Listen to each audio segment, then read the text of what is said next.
Hi everyone, welcome back to this channel. तो आज हम लोग इकोनॉमी करने वाले हैं और ये देख के कंफ्यूज मत होना बिल्कुल भी। ये लेक्चर नंबर 16 है, 15 नहीं है, ठीक है। तो बेसिकली 15th में ना हम लोगों ने हमारा एम तो था ये पूरा कवर करने का, बट बैलेंस ऑफ पेमेंट समझाने में काफी टाइम निकल गया था, ठीक है। तो आज हम लोग बैलेंस ऑफ पेमेंट हम लोग ऑलरेडी पढ़ चुके हैं और मैंने काफी अच्छे से लास्ट लेक्चर में इसको समझाया है, बट फिर भी अगर समझ में नहीं आया है आप लोगों को, देन एक बार और वो वीडियो देखो और समझो। और कोई डाउट है तो प्लीज बताना मेरे को कमेंट सेक्शन में, ठीक है। फिर मैं दोबारा वीडियो बनाऊंगी एक और अच्छे से समझाऊंगी, ठीक है, अगर कोई डाउट है तो एक्सपोर्ट इंपोर्ट हम समझ चुके थे, बैलेंस ऑफ पेमेंट का हम लोग कॉन्सेप्ट समझ चुके थे। आज हम लोग बैलेंस ऑफ पेमेंट के कंपोनेंट्स के बारे में पढ़ेंगे। Current account, capital account, current account versus capital account and current account deficit क्या होता है, इसको समझेंगे। तो फटाफट शुरू करते हैं। तो हम लोग बैलेंस ऑफ पेमेंट पढ़ चुके हैं। क्या है बैलेंस ऑफ पेमेंट, जल्दी बताओ मुझे, क्या है बैलेंस ऑफ पेमेंट?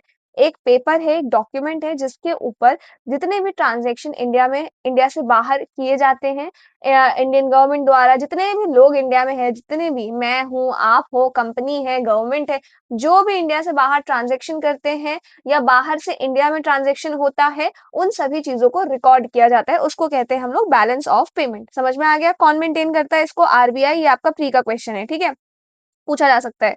ये सब चीजें हम लोगों ने डिस्कस कर ली थी। नाउ आज हम इसके कंपोनेंट के बारे में समझेंगे। तो बेसिकली बैलेंस ऑफ पेमेंट जो है ना, इसके दो मेन पार्ट होते हैं जिसको हम लोग दो मेन कंपोनेंट भी कहते हैं। एक होता है आपका करंट अकाउंट और एक होता है आपका कैपिटल अकाउंट। अच्छा, बैलेंस ऑफ पेमेंट जो रिकॉर्ड किया जाता है ना, वो एक साल के लिए किया जाता है, ठीक है। जैसे 1 अप्रैल 2025 से 31 मार्च 2026 तक। क्लियर है ये चीज? एक साल के लिए। नाउ अब मेरी बात बहुत ध्यान से सुनना। तो जो ये करंट अकाउंट है ना, करंट अकाउंट का मतलब है वो ट्रांजैक्शंस जो शॉर्ट टर्म के लिए है। क्या है, क्या बोला मैंने आपको? ये वो ट्रांजैक्शंस है जो शॉर्ट टर्म के लिए है। शॉर्ट टर्म ट्रांजैक्शंस में लिख सकती हूँ इनको, राइट। Short term transactions. तो ऑब्वियसली जो कैपिटल वाला होगा वो क्या होगा? वो आपका लॉन्ग टर्म वाला होगा, राइट, लॉन्ग टर्म ट्रांजैक्शंस। तो अब एक बात बताओ मुझे, शॉर्ट टर्म और लॉन्ग टर्म से क्या मतलब समझते हो आप? शॉर्ट टर्म मतलब 1 घंटा, 1 दिन, 2 दिन, 3 दिन, राइट? नहीं, शॉर्ट टर्म मतलब एक साल के अंदर। समझ में आ गया? ये कोई स्पेसिफाइड टाइम पीरियड नहीं है कि एक साल के अंदर ही होगा तो ही वो शॉर्ट टर्म कहलाएगा, नहीं। कुछ कैटेगरीज है, मैं भी समझाऊंगी आगे। बट फिलहाल समझो current account is your short term, capital account is your long term, ठीक है। अब इसको आ जाओ, अगर आपने ये पूरा समझ लिया ना बहुत अच्छे से, तो आपका बैलेंस ऑफ पेमेंट में कोई डाउट रहेगा ही नहीं, ठीक है। तो बैलेंस ऑफ पेमेंट के दो मेन कंपोनेंट है, एक है करंट अकाउंट, दूसरा है आपका कैपिटल अकाउंट। ये वाला हमारा शॉर्ट टर्म का है और ये वाला हमारा लॉन्ग टर्म का है, राइट। अब ध्यान से समझना मेरी बात। करंट अकाउंट की पहले बात करते हैं। तो करंट अकाउंट में आपका जो भी चीजें, जो भी ट्रेड गुड्स में होता है, यानी कि मैं अगर कोरिया से कोई मेकअप मंगवा रही हूँ या फिर मैं अगर चाइना से कोई मोबाइल फोन मंगवा रही हूँ, कुछ भी मैं सामान मंगवा रही हूँ, तो वो मेरा ट्रेड इन गुड्स में काउंट होता है। समझ में आ गया? क्योंकि मैंने मंगवाया, वो आ गया, तो वो आपका शॉर्ट टर्म में हो गया। मतलब आपने सर्विस के लिए पैसे दिए और आपके पास वो आ गई सर्विस, राइट। तो वो आपका चाहे डिलीवर होने में 1 दिन लगे, 2 दिन लगे, 2 महीने लगे, 3 महीने लगे, 4 महीने लगे, 1 साल क्यों ना लगे। समझ में आ गया? डिलीवरी टाइम कितना भी हो, उससे फर्क नहीं पड़ता। लेकिन आपने पैसा अपना गुड्स में खर्च किया है, तो वो आपका करंट अकाउंट में काउंट होगा। समझ में आ गया? दूसरा, सर्विसेज। किसी भी तरीके की सर्विसेज आपने अवेल की है जिसके लिए आपने फॉरेन करेंसी में पे किया, जिसके लिए आपने फॉरेन कंट्री में पे किया है, तो वो आपका ट्रेड इन सर्विसेज कहला जाता है, ठीक है। फिर आपका ट्रांसफर पेमेंट। ट्रांसफर पेमेंट का मतलब ये होता है, जैसे कि मैं सैलरी भेज रही हूँ घर, या फिर मैं यहाँ से कोई मेरे रिश्तेदार है जो कनाडा में रहते हैं, मैं उनको पैसे भेज रही हूँ। समझ में आ गया? तो वो आपका ट्रांसफर पेमेंट। इसमें आपके गिफ्ट आ जाते हैं, रेमिटेंसेस। रेमिटेंसेस मतलब वही, जो मैं कमा रही हूँ बाहर और मैं इंडिया पैसे भेज रही हूँ, तो वो मेरा रेमिटेंस कहलाता है। इसलिए इससे कंफ्यूज मत होना, ठीक है।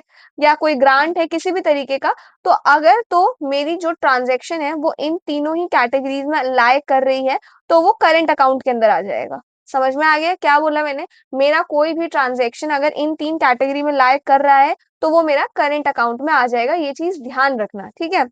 नाउ, ट्रेड इन गुड, अब कुछ भी एक्सपोर्ट हो गुड्स का चाहे इंपोर्ट हो, वो दोनों ही काउंट होगा करंट अकाउंट में। सिमिलरली ट्रेड इन सर्विसेज, अब इसमें क्या है, net factor income and net non factor income. Net factor income में आपका नेट इन्वेस्टमेंट इनकम आ गया, net income from compensation of employees आ गया। इसको मैं और अच्छे से समझाऊंगी अभी, पर फिलहाल आप समझ गए ना, trade in services and transfer payment. तो ये आपका करंट अकाउंट में आता है। क्लियर है अच्छे से?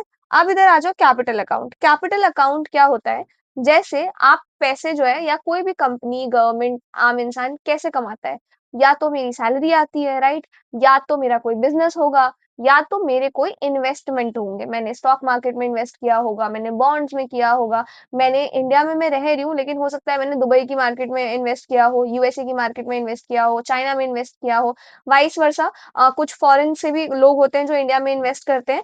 तो इस तरीके की जो इन्वेस्टमेंट होती है, समझ में आ रहा है, वो आपका कैपिटल अकाउंट में होता है। अब ये जो इन्वेस्टमेंट होती है ना, ये इन्वेस्टमेंट 1 या 2 दिन के लिए नहीं किया जाता है, 1 या 2 साल के लिए भी नहीं होता है, 5-5 साल, 10-10 साल, 30-30 साल, इतने लॉन्ग टर्म इन्वेस्टमेंट्स होते हैं ये। तो ये जो चीज़ें हैं ना, ये आपका कैपिटल अकाउंट में आता है। इसी वजह से मैंने आपको कहा था कि ये आपका short term transaction, short term मतलब 1 साल 6 महीने, लॉन्ग टर्म ट्रांज़ैक्शन, अब ये लॉन्ग टर्म बहुत लंबा हो सकता है, राइट? क्योंकि इन्वेस्टमेंट है, इन्वेस्टमेंट बहुत लंबे-लंबे पीरियड के लिए किए जाते हैं, समझ में आ गया? तो इसमें तो एक तो आ गया आपका इन्वेस्टमेंट, जो किसी ने पैसा लगाया हुआ है, मैंने बाहर के किसी मार्केट में लगाया है या बाहर से किसी ने इंडियन मार्केट में पैसा लगाया है, तो that is called investment. Similarly आपका है एक्सटर्नल बोरोइंग्स। एक्सटर्नल बोरोइंग्स मतलब मैंने आपको समझाया था, जो आपने एक्सटर्नल कमर्शियल बोरोइंग्स वाला पढ़ा था एक कॉन्सेप्ट, उसमें कि बाहर से बेसिकली मैं किसी कंट्री से या किसी से भी उधार ले रही हूँ, तो वो भी आपका कैपिटल अकाउंट में काउंट होगा। फिर तीसरा आपका एक्सटर्नल असिस्टेंस, या तो किसी गवर्नमेंट से कोई किसी तरीके की हेल्प मिली हो आपको, या किसी मल्टीलेटरल ऑर्गेनाइजेशन से, या बाइलेटरल जो लोन है कि मैंने चाइना से लिया है या चाइना ने मेरे से लिया है, तो दैट इज कॉल्ड आपका एक्सटर्नल असिस्टेंस। तो ये जो कैटेगरीज हैं, ये आपका कैपिटल अकाउंट में आती हैं। तो बेसिकली बैलेंस ऑफ पेमेंट आप समझ गए होगे। बैलेंस ऑफ पेमेंट क्या है? हर ट्रांजेक्शन जो कि इंडिया का हर एक इंसान करता है, या इंडिया को छोड़ के बाहर कंट्रीज में, या फिर बाहर की कंट्रीज में से कोई भी इंडिया के साथ किसी भी तरीके का ट्रांजेक्शन करता है, तो वो आपका बैलेंस ऑफ पेमेंट है। कितने टाइप के हैं ये? 2 टाइप के हैं, करंट अकाउंट है and capital account. Current account is your for short term transactions, और ये आपका long term transactions. And by long I mean really long transactions, क्योंकि ये आपके इन्वेस्टमेंट, देखो पैसा खर्चा कहाँ-कहाँ होता है? गुड्स में, सर्विसेज में, या ट्रांसफर पेमेंट, यानी कि जो घर पे आप पैसा भेजते हो या इंडिया से बाहर अपने किसी रिश्तेदार को भेज दिया, किसी को भेज दिया। तो ये 3 कैटेगरीज हैं जो कि आपके करंट अकाउंट में आते हैं, ठीक है? बाकी जो इन्वेस्टमेंट और ये जो बड़े-बड़े वर्ड्स आप सुनोगे, तो वो समझ जाना, वो आपका कैपिटल अकाउंट में आता है। वो मैं इसलिए बता रही हूँ आपको क्योंकि एग्जाम में ऐसा पूछा गया है 2-3 बार कि इनमें से कौन-सा करंट अकाउंट में है, कौन-सा कैपिटल अकाउंट में है बैलेंस ऑफ पेमेंट में। तो इस वजह से आपको ये पता होना चाहिए। अब इसको समझते हैं। तो ट्रेड इन गुड्स तो मैंने आपको ऑलरेडी समझा दिया कि किसी भी तरीके का इंपोर्ट या एक्सपोर्ट हो रहा है, तो वो आपका ट्रेड इन गुड्स। अब सर्विसेज की बात की जाए, तो सर्विसेज, आप एक बात बताओ, सर्विसेज क्या होता है?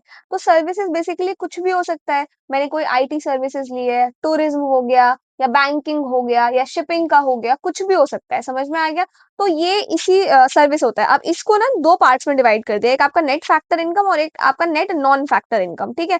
अब नेट फैक्टर इनकम क्या होता है? देखो, फैक्टर इनकम का मतलब होता है आपका प्रोडक्शन फैक्टर्स, जैसे कि लैंड है, लेबर है, कैपिटल है, जो फैक्टर ऑफ पेमेंट हमने फर्स्ट लेक्चर में पढ़ा था वो, ठीक है? तो उन चीजों का इस्तेमाल करके जो पैसा मिलता है ना, that is called factor income, ठीक है? तो जब कोई इंडियन आपका अब्रॉड से इनकम अर्न करता है, या फॉरेनर जो है इंडिया में इनकम अर्न करे, ये चीज जो होती है ना आपकी, इसमें इंक्लूड की जाती है नेट फैक्टर इनकम में, समझ में आ गया?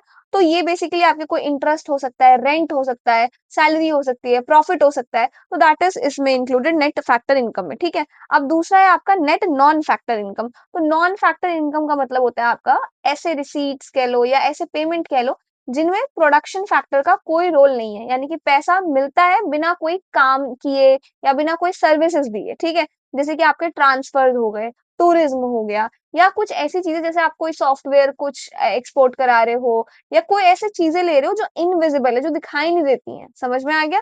तो वो आपका आ जाता है नेट नॉन फैक्टर इनकम। जैसे कि शिपिंग, शिपिंग आपको दिखाई नहीं देगा, बैंकिंग, इंश्योरेंस, टूरिज्म, ये आपको दिखाई नहीं देगा। तो वो चीजें जो इनविजिबल है एक तरीके से, वो इसमें काउंटेड है, समझ में आ गया? और इसमें जैसे कि मैंने आपको बताया net income from compensation of employees या नेट इन्वेस्टमेंट इनकम, तो ये इसमें आ जाता है, समझ में आ गया? तो ये था आपका पूरा बैलेंस ऑफ पेमेंट, एंड ये मैंने आपको समझा ही दिया, ये भी बता दिया, ये भी बता दिया, एंड ये भी बता दिया, ठीक है? तो I hope balance of payment के कंपोनेंट्स आपको समझ आ गए होंगे। अब इनको थोड़ा डिटेल में स्टडी करते हैं। पहले करंट अकाउंट को। तो करंट अकाउंट जो वो सारे रिकॉर्ड होल्ड करता है जो flow of goods, services and income, समझ में आ गया? ये सारी चीजें जो भी डे टू डे लाइफ में परफॉर्म हो रही है ना, उन सबका रिकॉर्ड करंट अकाउंट में रिकॉर्ड किया जाता है, समझ में आ गया? तो बेसिकली यूनिलेटरल ट्रांसफर इंडिया और जो rest of the world, unilateral मतलब मैंने कोई प्रोडक्ट मंगवाया है तो मैं ही पैसे भेजूंगी ना, कंपनी वापस थोड़ी मेरे को पैसे भेजेगी। तो इस वजह से यूनिलेटरल है, एक ही साइड से पैसा गया है और गुड्स आया है दूसरी साइड से, तो वो आपका करंट अकाउंट। अब इसके कंपोनेंट क्या क्या है, तो ये ट्रेड इन गुड्स, तो जो भी आप ट्रेड करते हो गुड्स में, फॉरेन करेंसी आती है आपकी। अगर आप एक्सपोर्ट करते हो तो, इम्पोर्ट करते हो तो फॉरेन करेंसी चली जाती है। और यहाँ पे कैच वाली बात ये है कि अगर हमारा इम्पोर्ट एक्सपोर्ट से ज्यादा है, अगर आपको लास्ट वीडियो का कॉन्सेप्ट याद हो, तो $100 हमने कमाए थे, $50 हमने गवाए थे, राइट, खर्चा किया था। तो इसका जो नेट आया है वो $50 आया है, तो $50 आरबीआई को अपनी जेब से भरना पड़ता है, ठीक है।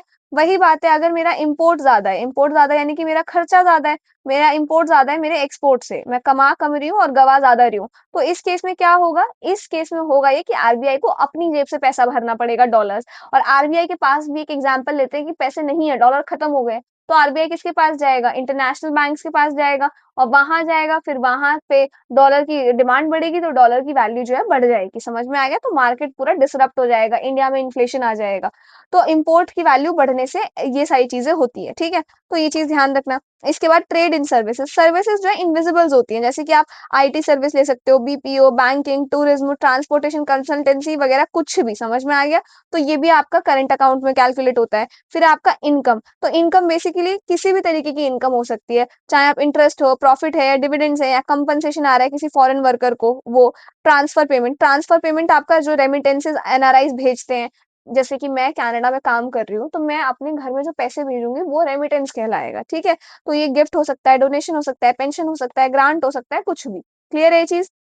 नाउ कैपिटल अकाउंट क्या है, कैपिटल अकाउंट वो चीजें, वो ट्रांजैक्शन होल्ड करता है जो कि इन्वेस्टमेंट से, लोन से, या एसेट ट्रांसफर से मिलता है between India and other countries, समझ में आ गया। अब इसके क्या क्या कंपोनेंट्स हैं, सबसे पहले तो foreign investment. Foreign investment basically क्या होता है, जैसे इंडिया में ना डे टू डे लाइफ में डेली कोई नया स्टार्टअप आता है, डेली कोई नया स्टार्टअप जाता है। तो अब जैसे इंडिया में कोई, जैसे मान लो फॉर एग्जाम्पल गवर्नमेंट ने रेलवेज का प्रोजेक्ट कर दिया है, कि रेलवे का प्रोजेक्ट डेवलप कर रही है गवर्नमेंट, गवर्नमेंट को फंड चाहिए, तो गवर्नमेंट भी प्राइवेट कंपनी से फंड लेती है। तो इस केस में क्या होता है, जो इंडिया के बाहर की भी जो कंपनीज है ना, वो भी पैसा लगा सकती है, तो उसको कहते हैं हम लोग फॉरेन डायरेक्ट इन्वेस्टमेंट, यानी कि फॉरेन से इन्वेस्टमेंट आया है, समझ में आया। तो ये चीज ध्यान रखना। फिर आपका फॉरेन पोर्टफोलियो इन्वेस्टमेंट, तो ये आपका स्टॉक्स में, बॉन्ड में, या शॉर्ट टर्म कैपिटल, जो इंडियन मार्केट में ये चीजें मौजूद है ना, उनमें बाहर की कंपनी या बाहर के लोग जो पैसा लगा रहे हैं ना, दैट इज कॉल्ड आपका फॉरेन पोर्टफोलियो इन्वेस्टमेंट, ठीक है। इन दोनों को लेके कंफ्यूज नहीं होना, इन दोनों के ऊपर सेपरेट टॉपिक है जो कवर करेंगे हम, ठीक है। नाउ एक्सटर्नल बोरोइंग्स बता दिया मैंने आपको, जो भी आप लोन लेते हो, IMF, world bank, foreign bank, किसी से भी, वो आपका इसमें आ जाता है। इसमें ना होता क्या है, आपको बोरो जो आपने उधार लिया है पैसा, वो तो आपको रिटर्न करना ही होता है, साथ में आपको इंटरेस्ट भी रिटर्न करना होता है। तो वो दोनों ही चीजें किसमें कैलकुलेट हो जाएंगी, बताओ मेरे को। तो जो पैसा मैंने उधार लिया है, वो तो मेरा कैपिटल अकाउंट का पार्ट है, लेकिन जो उस पर इंटरेस्ट लग रहा है वो किसका पार्ट हो जाएगा, मेरे करंट अकाउंट का। क्योंकि इंटरेस्ट तो मुझे हर महीने या हर साल देना पड़ रहा है ना, इंटरेस्ट तो डे टू डे लाइफ में नहीं देना पड़ रहा है। ये आपका प्री का क्वेश्चन था, समझ में आया जो मैंने भी समझाया। कैपिटल अकाउंट क्या है, जो लॉन्ग टर्म ट्रांजेक्शन होल्ड करता है। अब लॉन्ग टर्म ट्रांजेक्शन 1 साल, 2 साल, 10 साल, ये कोई टाइम पीरियड नहीं है।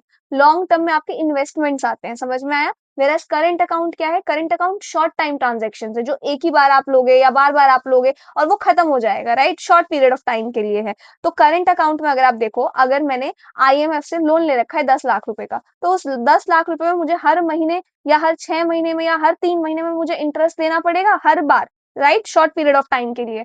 तो वो जो इंटरेस्ट होगा ना, वो आपका करंट अकाउंट है। लेकिन जो मैंने अमाउंट 10 लाख लिया था ना, वो आपका किसका पार्ट हो जाएगा, कैपिटल अकाउंट का। ये चीज ध्यान रखना। इसके अलावा बैंकिंग कैपिटल है, जो भी फॉरेन एसेट या लाइबिलिटीज होते हैं, कैपिटल ट्रांसफर है, जो भी आप लोग डेट या राइट ऑफ बेसिकली लोन चुकाने के लिए है, ठीक है, ऐसे ध्यान रखो।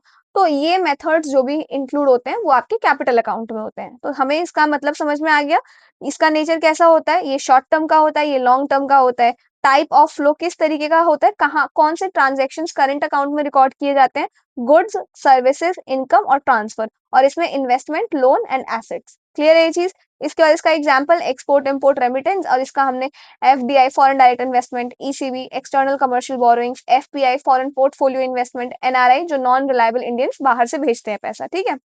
नाउ इसका रिजल्ट क्या होता है, तो जो हमारा करंट अकाउंट है ना, ये सरप्लस भी हो सकता है, डेफिसिट भी हो सकता है। कैसे, सरप्लस तब होगा जब हमारा इंपोर्ट कम होगा, एक्सपोर्ट ज्यादा होगा। और डेफिसिट कब होगा, जस्ट इसका उल्टा, अगर हमारा इंपोर्ट ज्यादा होगा, एक्सपोर्ट कम होगा, ठीक है। इसके बाद इस कैपिटल अकाउंट में क्या होता है, इसमें अगर कैपिटल अकाउंट ज्यादा है, मतलब कि अगर हम बाहर ज्यादा पैसा भेज रहे हैं तो वो भी ठीक नहीं है। लेकिन हमारे इंडिया में अगर पैसा आ रहा है, बहुत पैसा आ रहा है, तो वो एक तरीके का आउटफ्लो हो जाता है, ठीक है। तो इस केस में इनफ्लो होगा, या तो बहुत पैसा जाएगा या तो आउटफ्लो होगा, पैसा आएगा इंडिया में, ठीक है। नाउ इस पे आ जाओ आप। Current account deficit, current account deficit क्या होता है? डेफिसिट का मतलब होता है कमी, ठीक है। करंट अकाउंट डेफिसिट वो सिचुएशन है जब हमारे यहाँ इम्पोर्ट जो है ना वो एक्सपोर्ट से ज्यादा बढ़ जाए, तो उसको हम लोग कहते हैं करंट अकाउंट डेफिसिट, ठीक है। मतलब ऐसे सिचुएशन जिसमें आरबीआई को अपनी जेब से पैसा लगाना पड़ेगा, ठीक है।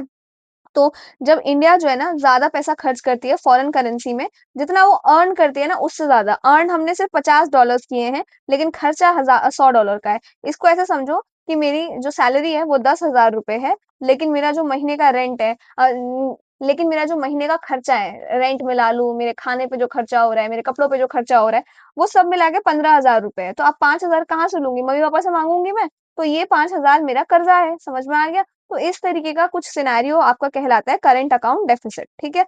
अब करंट अकाउंट डेफिसिट कैसे निकालते हैं हम लोग? तो जो हमारा टोटल इम्पोर्ट है वो प्लस, आप इसमें देखो इसको निकालने का तरीका, एक सेकेंड। हाँ, जो टोटल इम्पोर्ट से जो भी पैसा आया, तो कितना पैसा आ गया इम्पोर्ट से? $100 मान लेते हैं हम। प्लस आउटवर्ड पेमेंट, यानी कि इंडिया से बाहर कितनी पेमेंट गई है, तो $10 मान लेते हैं हम। टोटल हमने एक्सपोर्ट कितने का किया है? $20 का किया है। इसके बाद इनवर्ड पेमेंट्स, कितने पेमेंट्स हैं जो हमें आए हैं, ठीक है। तो हम मान लेते हैं $30 आया है हमें, ठीक है। तो ये आपका $30 का है। तो अब इसको अगर मैं कैलकुलेट करूँ तो कितना हो जाएगा बताओ मेरे को?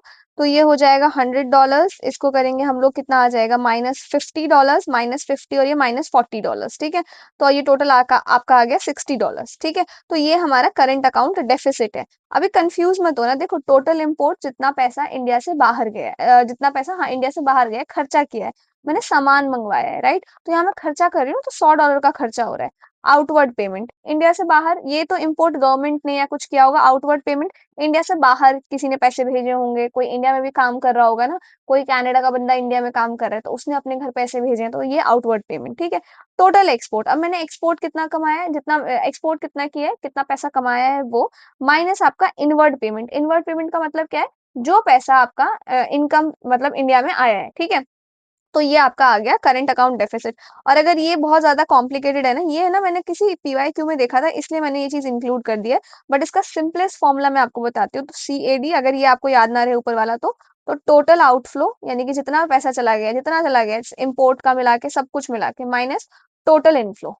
समझ में आ गया? ये फॉर्मूला आप लोग याद रख लो, अगर ये ऊपर वाला नहीं याद हो रहा है तो ये याद रख लो, और ये आप लोग मेंस में भी लिख के आ सकते हो, ठीक है।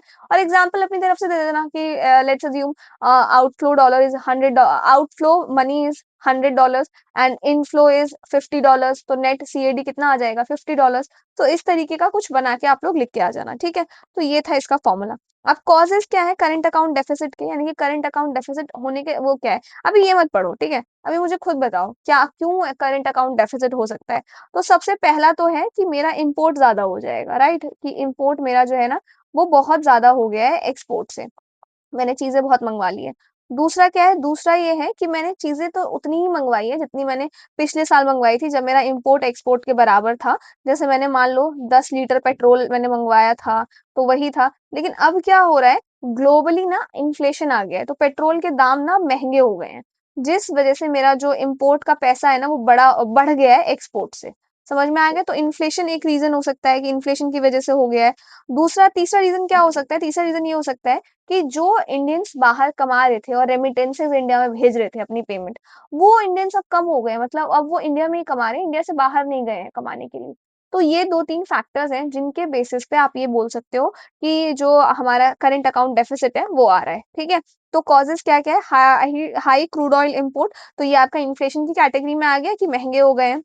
नेक्स्ट, गोल्ड हम लोग इंपोर्ट कर रहे हैं, लो एक्सपोर्ट ग्रोथ है, एक्सपोर्ट ज्यादा नहीं कर रहे हैं। रेमिटेंसेस स्लोइंग डाउन, रेमिटेंस कम हो गया है। ग्लोबली जो इकोनॉमी है वो स्लो हो गई है, या रुपी जो है वो आपका डेप्रिशिएट हो गया है। तो पहले आपका $1 की वैल्यू जो थी वो ₹75 थी, अब $1 की वैल्यू आपकी ₹80 हो गई है। तो यहाँ पे जो रुपीज है वो आपका डेप्रिशिएट हो गया। मैं 50 बार समझा चुकी हूँ कि कैसे 75 है, 80 है, तो कैसे डेप्रिशिएट हुआ है, ये आपको पता होना चाहिए, ठीक है। नाउ इधर आ जाओ next. How does India finance CAD? अब ये जो सीएडी वाला सिचुएशन आ जाता है तो इंडिया इस चीज को टैकल कैसे करता है, लड़ता कैसे, सिचुएशन को हैंडल कैसे करता है? क्योंकि देखो, इधर सिनेरियो समझो। अभी हमारे आरबीआई के पास $100 है फॉरेन एक्सचेंज में, ठीक है। अब आया पहला साल, इस साल में हमारा जो इम्पोर्ट है वो एक्सपोर्ट से ज्यादा हो गया, तो $50 हम लोग सीएडी में चल रहे हैं, ठीक है। तो ये $50 आरबीआई ने अपनी जेब से दिए हैं। तो अब आरबीआई के पास कितने बचे हैं? $50 बचे हैं आरबीआई के पास, राइट। राइट, अब नेक्स्ट सिचुएशन आएगी जहां पे $30 फिर सीएडी आ गया। तो चलो, आरबीआई के पास था, आरबीआई ने वापस से $30 लगा लिए। अब आरबीआई के पास $10 है ओनली। तो अभी सिचुएशन में क्या करेगा आरबीआई? आरबीआई को आईएमएफ के पास जाना ही जाना पड़ेगा। तो ये वो सिचुएशन, ऐसी सिचुएशन मतलब आ सकती है। तो देखो, हाउ डज इंडिया कैसे फाइनेंस करता है? सबसे पहले तो फॉरेक्स रिजर्व वही जो मैंने आपको बताया कि आरबीआई के पास $100 है, वो फॉरेन एक्सचेंज रिजर्व में ही रखे हुए हैं, ठीक है, जिसको हम लोग फॉरेक्स रिजर्व भी कहते हैं। इसके बाद फॉरेन इन्वेस्टमेंट, तो फॉरेन इन्वेस्टमेंट जैसे कि इंडिया में कोई स्टार्टअप था, कुछ था, अब हमारे पास सीएडी ऐसी सिचुएशन आ रही है, लेकिन क्योंकि हमारे यहाँ के बिजनेसेस जो है वो अच्छा कर रहे हैं, तो बाहर की कंपनीज है जो हमारे इंडिया की कंपनीज में इन्वेस्ट करना चाह रही है, तो उन्होंने डॉलर्स में या अपनी कंट्री की करेंसी में इन्वेस्ट किया है। तो इस चीज से हम लोग टैकल हो कर सकते हैं। एक्सटर्नल बोरोइंग्स, या तो उधार ले लें हम लोग, डायरेक्ट आईएमएफ के पास ना जाएं, चाइना से ले ले, यूएसए से ले ले, किसी कंट्री से उधार ले लें। तीसरा है आपका एनआरआई डिपॉजिट्स, जो आपके एनआरआईज हैं बाहर, वो इंडिया में पैसा भेज रहे हैं अपनी सैलरी वैलरी घर पे, तो वो जो पैसे हैं डॉलर्स वगैरह, वो आप इस्तेमाल कर लो। तो इस तरीके से सीएडी को टैकल किया जाता है, ठीक है। तो आई होप आपको ये जो था ना पूरा आज का सिनेरियो, ये सब कुछ अच्छे से समझ में आया हो, क्योंकि बहुत ही ज्यादा इंपॉर्टेंट कॉन्सेप्ट था ये, पहली चीज तो। अगर आप ध्यान से देखो ना, ये जो बैलेंस ऑफ पेमेंट है ना, इसमें आप लोगों को ना आज पूरी इकोनॉमी समझ में आ गई होगी कि किस तरीके से रुपी जो है डिप्रिशिएट होता है, अप्रिशिएट होता है, पूरी दुनिया की इकोनॉमी चलती कैसे है, समझ में आ रहा है? तो इस वजह से काफी इंपॉर्टेंट कॉन्सेप्ट था ये। अब इसके ऊपर कुछ हम लोग previous year questions and practice questions हैं, उनको फटाफट से कर लेते हैं। देन आज का ये जो पूरा सेशन है हमारा, ये खत्म हो जाएगा। तो क्वेश्चन नंबर 1 है, विच of the following is included in the balance of payment? अब बैलेंस ऑफ पेमेंट में इनमें से क्या है जो इंक्लूड किया जाता है? विजिबल ट्रेड आपके जैसे गुड्स हैं, वो आपको दिखते हैं, तो वो आपके विजिबल ट्रेड्स हैं। इनविजिबल ट्रेड्स, सर्विसेज, ठीक है। इसके बाद कैपिटल ट्रांजेक्शन्स, जो डे टू डे ट्रांजेक्शन्स हैं आपके। नेक्स्ट है आपका एरर्स एंड ओमिशन। तो एरर्स एंड ओमिशन क्या होता है आपका? कभी कभी ना जब आप लोग कोई डेटा अपडेट कर रहे होते हो, कोई इंपोर्ट, कोई एक्सपोर्ट, या जब भी आप लोग वो शीट प्रिपेयर कर रहे होते हो बैलेंस ऑफ पेमेंट की, तो उसमें कई बार ऐसा होता है कि कुछ गलत वैल्यू हमने लिख दिया गलती से, या कोई डेटा छूट गया, कोई ट्रांजेक्शन हम नहीं लिख पाए। तो इस वजह से ना जो आपका बैलेंस ऑफ पेमेंट है ना, ये डिसबैलेंस हो जाएगा, राइट। मतलब कि आपका इंपोर्ट हो सकता है ज्यादा लिखा हुआ आ जाए, या एक्सपोर्ट हो सकता है ज्यादा लिखा हुआ आ जाए। और ये ना हमको क्या करना होता है, बैलेंस दिखाना होता है कि इंपोर्ट हमारा एक्सपोर्ट के बराबर आया है, ये हमारा एम होता है, ठीक है। तो इसको बैलेंस करने के लिए ना हम लोग क्या करते हैं, एरर्स एंड ओमिशन, ये एक कॉलम बनाते हैं, बेसिकली एक बैलेंसिंग फिगर होता है, जिससे बीओपी फिर से बैलेंस हो जाता है। तो अगर आपका इंपोर्ट आपको ज्यादा दिख रहा है, जैसे कि इंपोर्ट मेरा $100 का है और एक्सपोर्ट मेरा $50 का है, ठीक है। तो आप क्या करोगे, यहाँ पे आपको $50 दिख रहा है, तो आप बीओपी में ना एक आपका कॉलम रखता है, आप एरर्स एंड ओमिशन यहाँ पे करके आप $50 अपडेट कर सकते हो। इसका मतलब ये है, या तो ये एक्चुअल वैल्यू सही है, या तो मेरे से अपडेट करते टाइम कोई वैल्यू जो है मिसमैच हो गई है, समझ में आ गया?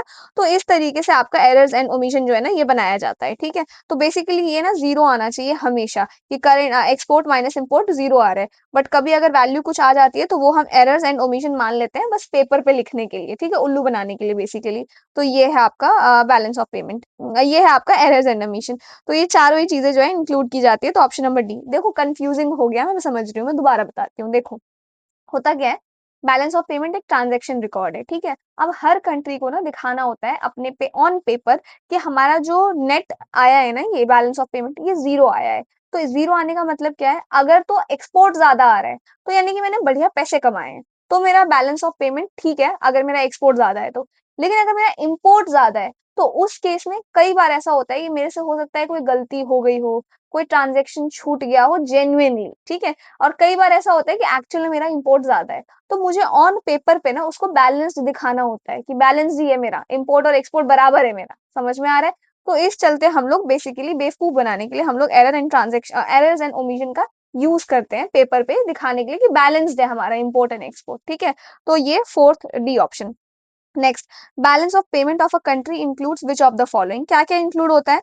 Only the record of visible export and import, तो सिर्फ गुड्स एंड सर्विसेज का ही हमारे पास होता है क्या रिकॉर्ड? गलत नहीं। Only the record of government transaction, बिल्कुल नहीं, सिर्फ गवर्नमेंट के ट्रांजेक्शन रिकॉर्ड करते हैं हम? नहीं, सभी के, जो भी इंडियन सिटीजन हैं, इंडिया के बाहर ट्रांजेक्शन कर रहे हैं, उन सभी का। Both current and capital transaction between resident and non resident, एकदम सही है। देखो, इंडियन सिटीजन जो ट्रांजेक्शन कर रहे हैं बाहर, वो रिकॉर्ड किए जाएंगे। इंडियन सिटीजन मतलब जो भी लोग इंडिया में रह रहे हैं, ऐसा समझो। इंडियन सिटीजन नहीं, इंडियन सिटीजन गलत बोल रही हूँ मैं, resident is the right word. जो भी इंसान इंडिया में रह रहा है वो, या नॉन रेजिडेंट यानी कि बाहर से भी कोई अगर ट्रांजेक्शन कर रहा है वो, तो सी इज द राइट आंसर। फिर इसके बाद है विच of the following best describe balance of payment, तो बैलेंस ऑफ पेमेंट को इनमें से कौन बढ़िया डिस्क्राइब कर रहा है? Difference between receipts and total payment of government, तो सिर्फ गवर्नमेंट की टोटल पेमेंट है? नहीं। Systematic record of all economic transaction between resident and the rest of the world, एकदम सही है कि जो रेजिडेंट्स हैं, यानी कि जो इंडिया में रह रहे हैं लोग, उनका जो भी ट्रांजैक्शन बाहर दुनिया के साथ हो रहा है वो इसमें इंक्लूड किया जाता है, एकदम सही। इसके बाद आ जाओ, if a countries balance of payment is in surplus, surplus का मतलब क्या है? बहुत अच्छा, इसका मतलब हमारा एक्सपोर्ट जो है ज्यादा है हमारे इम्पोर्ट से, ठीक है। तो क्या होगा? Export of goods and services exceed imports, हमें यहीं पे मिल गया आंसर, एकदम सही है ये। बाकी नीचे देखो, foreign exchange reserve are decreasing, है गलत, ये इसका कोई वो नहीं, इसका कोई वो नहीं, ठीक है। तो A is the right answer. Next, which of the following items are part of current account in the balance of payment, अब बैलेंस ऑफ पेमेंट के करंट अकाउंट में इनमें से क्या क्या है जो इसका पार्ट है, ठीक है। तो export and import of goods एकदम ठीक है। इनकम फ्रॉम इन्वेस्टमेंट, अब मुझे एक चीज बताओ, क्या जो इनकम मुझे इन्वेस्टमेंट से मिल रही है वो भी इंक्लूडेड है? आपको मैंने ये बताया था कि अगर मैं लोन ले रही हूँ 10 लाख रुपए का, इस पे जो भी मुझे इंटरेस्ट भरना पड़ेगा, वो क्या आ जाएगा? इंटरेस्ट मेरा करंट में, राइट। लेकिन ये जो लोन अमाउंट है ये किस में जाएगा? कैपिटल में। सिमिलरली अगर मैंने कोई इन्वेस्टमेंट कर रखी है, तो वो इन्वेस्टमेंट मेरे कैपिटल अकाउंट का पार्ट है कि वो मुझे लॉन्ग टर्म में रिटर्न देगा। लेकिन उस इन्वेस्टमेंट पे जो मुझे हर महीने इंटरेस्ट मिलेगा, पेमेंट मिलेगा, वो मेरा इनकम जो मिलेगा वो मेरे करंट अकाउंट का पार्ट है, ठीक है। तो ये भी एकदम ठीक है, फर्स्ट सेकंड। फिर external commercial borrowing, external commercial borrowing आपका ईसीबी करंट अकाउंट का पार्ट है कि कैपिटल का पार्ट है? और रेमिटेंसेस आपके करंट का पार्ट है। अगर आप ये याद कर लोगे ना एक बार, ये जो है ये ग्राफ, ये पूरा अगर आपने पढ़ लिया, तो आपको ये ऐसे क्वेश्चंस आप करके आ पाओगे, और ये आपके प्री के क्वेश्चंस हैं, तो ये तो पक्का ऐसे क्वेश्चन दोबारा फ्रेम होने के चांसेस हैं। तो first, second and fourth is the right answer. तो फिफ्थ का क्या हो जाएगा? फर्स्ट, सेकंड एंड फोर्थ, ए वाला आंसर, ठीक है। इसके बाद आ जाओ, अ current account surplus indicates, current account surplus क्या इंडिकेट करता है? मुझे सिर्फ करंट अकाउंट का सरप्लस पूछ रही हूँ मैं। इस करंट अकाउंट सरप्लस ये इंडिकेट करेगा कि मेरा एक्सपोर्ट जो है वो ज्यादा है इम्पोर्ट से, क्योंकि एक्सपोर्ट इम्पोर्ट आपका करंट अकाउंट में इंक्लूडेड रहता है। तो value of export of goods and services exceeds import, यहीं पे मिल गया हमको आंसर, हाँ। बाकी तो the country's external debt is increasing, कोई लेना देना नहीं है। Capital inflows are higher than outflow, ये भी नहीं है। Fiscal deficit is under control, ये तो कोई लेना देना ही नहीं है। तो option number A is the right answer, ठीक है। Next, if India is receiving large amount of remittances from abroad, it will have which of the following effect, अब अगर इंडिया को रेमिटेंसेस मिल रहे हैं, मतलब कि मान लो इंडियंस जो है कनाडा, यूएस, चाइना, जापान, हर जगह गए हुए हैं और कमा रहे हैं वहां की करेंसी में, और बढ़िया अब्रॉड से जो है यहाँ पे पैसे भेज रहे हैं, तो यहाँ पे इस क्या होगा? प्रॉफिट क्या होगा? बताओ मुझे इसका। इसका प्रॉफिट ये होगा, जो मेरा करेंट अकाउंट डेफिसिट है, करेंट अकाउंट डेफिसिट मेरा जो आया है कि $50 वाला जो एग्जांपल मैंने आपको दिया था कि आरबीआई को अपनी जेब से भरना पड़ रहा है, वो डेफिसिट मेरा कम हो जाएगा। समझ रहे हो बात? जो भी करंट अकाउंट डेफिसिट होगा वो डेफिसिट कम हो जाएगा। तो it will increase current account deficit, increase क्यों करेगा भाई? वो तो घटाएगा ना, हेल्प करेगा ना मेरी। तो it will reduce the current account deficit, एकदम सही है। बाकी के ऑप्शंस भी पढ़ते हैं। तो it will increase physical deficit और इसका कोई लेना देना नहीं है। It will reduce capital account deficit का भी कोई लेना देना नहीं है, क्योंकि कैपिटल अकाउंट तो आपका इन्वेस्टमेंट है, समझ में आ रहा है, जिसपे रिटर्न्स मिलेंगे। तो इसका तो कोई लेना देना है नहीं। तो करंट अकाउंट डेफिसिट जो है ना, ये आपका कम हो जाएगा। B is the right answer, ठीक है। इसके बाद आ जाओ, which of the following transaction will be recorded under the current account of India's BOP, तो करंट अकाउंट के अंदर इनमें से क्या इंक्लूड किया जाएगा? Purchase of shares in the foreign company by Indian investors, तो अगर कोई शेयर्स खरीदता है, ठीक है, इंडिया का कोई बंदा है, इंडिया का कोई इन्वेस्टर है जो फॉरेन की किसी कंपनी में शेयर खरीद रहा है, तो आपको कैपिटल अकाउंट का पार्ट है, करंट का नहीं, इन्वेस्टमेंट हो रहा है यहाँ पे। Interest received on foreign investment, अब ये इंटरेस्ट आपको मिल रहा है, ये ऑब्वियसली आपके करंट अकाउंट का पार्ट है, इंटरेस्ट तो हर महीने मिलेगा ना, तो B is the right answer. बाकी एफडीआई ये आपका कैपिटल का पार्ट हो गया, external commercial borrowing by Indian firm ये भी आपका कैपिटल का पार्ट हो गया, तो B is the right answer. Then आ जाओ, India's current account deficit increases when, हमारा जो करंट अकाउंट डेफिसिट है कब बढ़ेगा, जब हमारा इंपोर्ट बढ़ेगा, राइट। तो एक्सपोर्ट कम हो जाएगा, हाँ बिल्कुल, अगर एक्सपोर्ट कम हो जाएगा तो बिल्कुल बढ़ेगा, ठीक है। इंपोर्ट बढ़ जाएगा तब भी बढ़ेगा, राइट। रेमिटेंस फॉल, रेमिटेंस की वैल्यू अगर कम हो गई तो क्या हमारा करंट अकाउंट डेफिसिट बढ़ेगा, बिल्कुल बढ़ेगा। अगर रेमिटेंसेस नहीं आएंगे तो आरबीआई को अपनी जेब से पैसा लगाना पड़ेगा, समझ रहे हो, तो बिल्कुल करंट अकाउंट डेफिसिट बढ़ेगा, तो तीनों इन केसेस में हो सकता है, तो option number B is the right answer. Next, which of the following items are included under the capital account in BOP? अब कैपिटल अकाउंट में इनमें से क्या क्या इंक्लूड किया गया है बताओ मुझे। फॉरेन डायरेक्ट इन्वेस्टमेंट, तो foreign direct investment capital account में है, बिल्कुल है। पोर्टफोलियो इन्वेस्टमेंट भी हमने पढ़ा, एक्सटर्नल कमर्शियल बोरिंग भी हमने पढ़ा। रेमिटेंसेज हमारा करेंट का पार्ट है, तो कैपिटल का नहीं है, तो आपका 1 2 3 कहाँ पर है, ए इज द राइट आंसर, ठीक है। नेक्स्ट आ जाओ यहाँ पे फटाफट से, in India's balance of payments which one of the following is an item in the capital account, बताओ इनमें से कैपिटल अकाउंट में कौन सा है। Export of software services current का पार्ट हो गया ये। इनफ्लो ऑफ एफडीआई, अब एफडीआई का इनफ्लो हो रहा है, किसका होगा पार्ट, है कैपिटल का पार्ट होगा। Private transfers from Indian abroad ये भी नहीं होगा। इनकम फ्रॉम इन्वेस्टमेंट ये भी आपका करेंट का होगा, कैपिटल का नहीं होगा, तो 11th का B is the right answer, ठीक है। नेक्स्ट आ जाओ यहाँ पे, which of the following will lead to an increase in the capital account surplus, capital account surplus कब होगा, जब हमारे यहाँ इन्वेस्टमेंट बढ़ेगी, राइट। तो जब हमारे यहाँ पैसे आएंगे, राइट, तो आउटफ्लो ऑफ एफडीआई, आउटफ्लो तो पैसे जा रहे हैं ना, तो ये कैसे बढ़ाएगा, गलत। इनफ्लो, वेरी गुड, पैसे आ रहे हैं, तो बिल्कुल एकदम सही है। इंक्रीज इन रेमिटेंसेस, तो ये रेमिटेंस आपका करेंट का पार्ट है, तो इसका कोई लेना देना नहीं है। और increase in gold imports, import gold ये भी आपका गुड्स के अंदर आ जाएगा, तो ये आपका उसका पार्ट हो जाएगा, करेंट का पार्ट हो जाएगा, तो ये भी नहीं होगा, तो हमारा क्या है answer, B is the right answer. Next, consider the following, loan आपका वर्ल्ड बैंक से, purchase of foreign asset by resident, external commercial borrowing, इनमें से कौन सा आपका कैपिटल अकाउंट ट्रांजैक्शन में रिकॉर्ड किया जाएगा। अब मुझे आप लोग एक चीज बताओ, ऐसे ही क्वेश्चंस हम लोग करते हुए आ रहे हैं अभी ऊपर से, राइट, तो इसका आंसर तो आप लोग मुझे दे सकते हो ना कमेंट सेक्शन में, तो क्वेश्चन नंबर 13 का आंसर मुझे बताना आप लोग कमेंट सेक्शन में, ठीक है। नेक्स्ट आ जाओ यहाँ पे, if the capital account of India shows surplus, it implies that capital account surplus अगर है, तो क्या हो रहा है, कैपिटल अकाउंट सरप्लस है तो ऑब्वियसली क्या हो रहा है, फॉरेन करेंसी इंडिया में आ रही है, राइट, इसी वजह से हो रहा है। तो हमारे यहाँ आउटफ्लो जो है वो कम हो रहा है, यानी कि करेंसी बाहर कम जा रही है और इनफ्लो ज्यादा हो रहा है, करेंसी अंदर ज्यादा आ रही है। तो capital inflow are more than capital outflow, एकदम सही है। Import of goods and services have increase, इसका करंट अकाउंट से लेना देना है, कैपिटल से नहीं।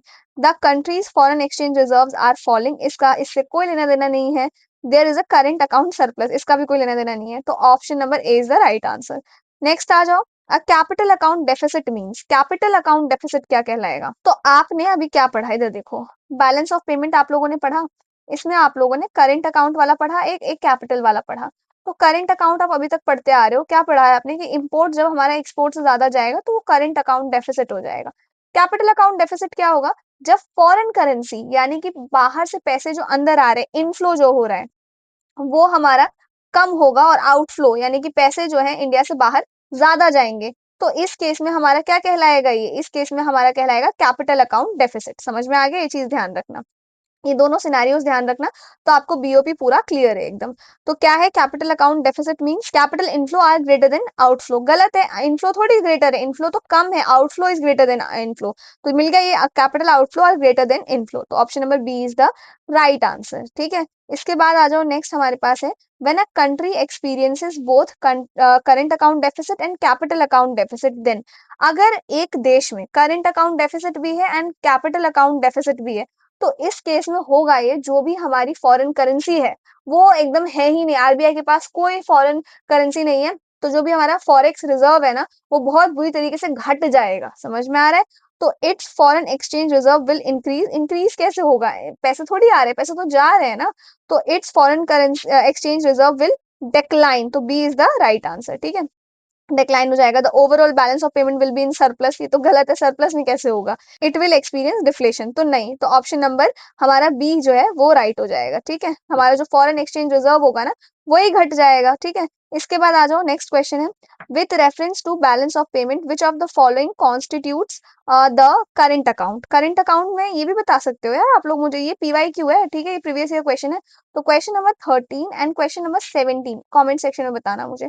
देन इसके बाद है next 18th question, if India's capital account surplus. Capital account surplus का मतलब क्या है कि हमारे देश में ना बाहर से पैसे आ रहे हैं, इन्वेस्टमेंट बढ़ रही है, तो बेसिकली डॉलर्स जो है, बाहर की करेंसी जो है वो इंडिया में आ रही है। ठीक है, ये अगर बढ़ जाता है, एक्सीड कर जाता है its current account deficit, what will be the impact? अब इम्पैक्ट क्या होगा? देखो, करंट अकाउंट डेफिसिट क्या है? जब हमारा इंपोर्ट जो है एक्सपोर्ट से ज्यादा होता है, राइट? तो यहाँ मेरा खर्चा है, मुझे यहाँ पे डॉलर्स की या फॉरेन करेंसी की नीड है, राइट?